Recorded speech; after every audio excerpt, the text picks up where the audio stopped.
केंद्रीय बजट पेश होने के बाद पश्चिम बंगाल विधानसभा में विपक्ष के नेता शुभेंदु अधिकारी ने केंद्र सरकार की जमकर सराहना की है। उन्होंने कहा कि इस बजट ने बंगाल के विकास के लिए नए द्वार खोल दिए हैं और राज्य में विकास की बाढ़ आने वाली है। मीडिया से बात करते हुए शुभेंदु अधिकारी ने कहा कि मोदी सरकार ने इस बजट में पश्चिम बंगाल की बुनियादी जरूरतों और भविष्य की संभावनाओं का पूरा ध्यान रखा है। उन्होंने बजट की प्रशंसा करते हुए कहा कि बंगाल में प्रस्तावित आर्थिक गलियारों से राज्य में रोजगार के नए अवसर पैदा होंगे। रेल, सड़क और बंदरगाहों के विकास के लिए जो आवंटन किया गया है उसका सीधा लाभ बंगाल की जनता को मिलेगा। शुभेंदु अधिकारी ने मुख्यमंत्री ममता बनर्जी द्वारा बजट की आलोचना किए जाने पर तीखा पलटवार किया।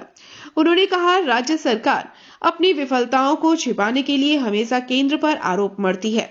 वास्तविकता यह है कि केंद्र सरकार बंगाल को विकास की मुख्य धारा में लाना चाहती है, लेकिन राज्य सरकार की असहयोगपूर्ण नीतियों के कारण परियोजनाओं में देरी होती है। उन्होंने आगे कहा कि मुख्यमंत्री बजट को दिशाहीन बताकर लोगों को गुमराह कर रही है, जबकि इस बजट में किसानों, युवाओं और मध्यम वर्ग के लिए ऐतिहासिक प्रावधान किए गए हैं।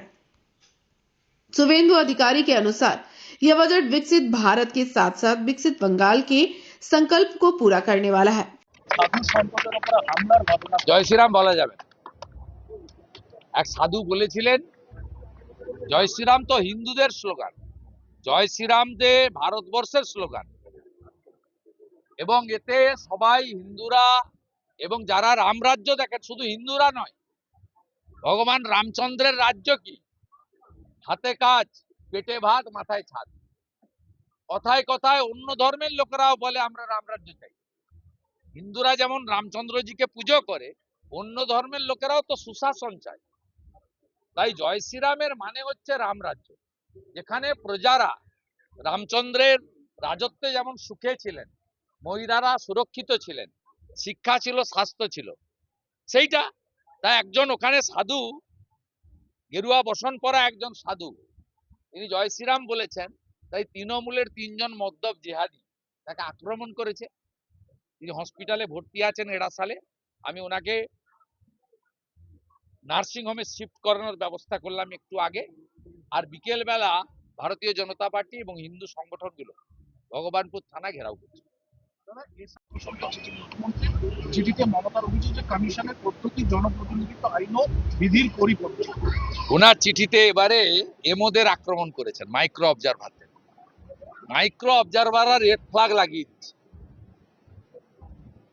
এক একটা লোককে নন্দীগ্রামে ডেকেছে, তার 5টা ছেলে 3টা মেয়ে, 8টা, তার নাম বলতে পারছে না হিয়ারিং, বাচ্চার নাম জানে না। আজকাল যে বাজেট সেখানে দেখা গেল যে ভারতীয় মেডিকেল কমিশন হিসেবে রাষ্ট্রীয় আঞ্চলিক হাবের কথা ঘোষণা করা হয়েছে। Delhi, Varanasi, Siliguri high speed rail corridor, Dankuni থেকে সুরাত বিশেষ রেল করিডোর, কি বলবেন? শুনুন, ভারতবর্ষের অর্থনীতিকে আরো শক্তিশালী করার জন্য এই বাজেট ওয়েলকাম করছি।